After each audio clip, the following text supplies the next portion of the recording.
Consonne. T. Consonne. T. Consonne. T. Consonne. W. Voyelle. Voyelle. I. Consonne. R. Je crois que j'ai un 7 lettres. Avec Twitter. Alors, je gagne quoi? Merci.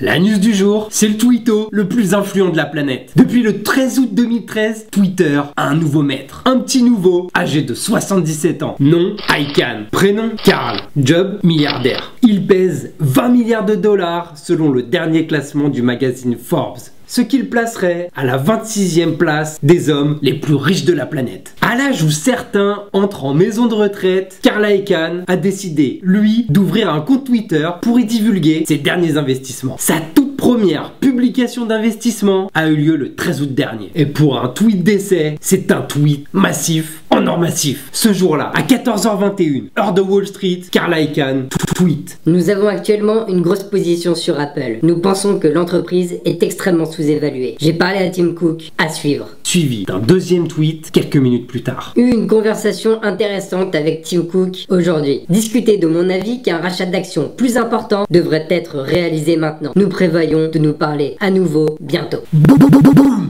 boum. Dès que le premier tweet est posté, l'action Apple s'envole et gagne au plus haut de la séance plus de 5%. Ce tweet vaut donc, calculette à la main, plus de 17 milliards de dollars au plus haut de la séance. Un tweet, 17 milliards de dollars. 140 signes, 17 milliards. Ça fait plus de 120 millions de dollars par signe.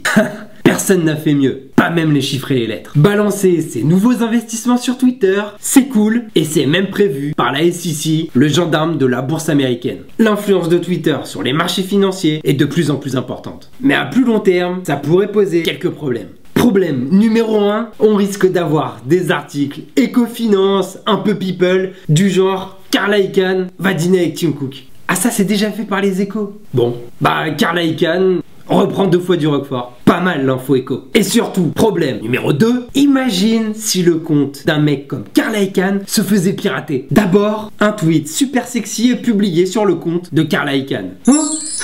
Un tweet sexy. Nous avons actuellement une grosse position dans Alcatel-Lucent. Nous pensons que l'entreprise est extrêmement sous-évaluée. Boum, boum, boum, boum, boum. Et là, forcément, l'action Alcatel-Lucent s'envole. Et là, t'achètes.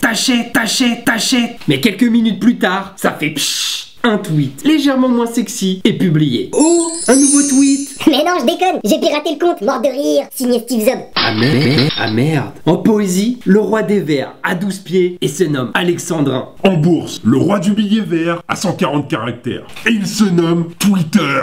We're sorry, the number you have dialed is not in service at this time.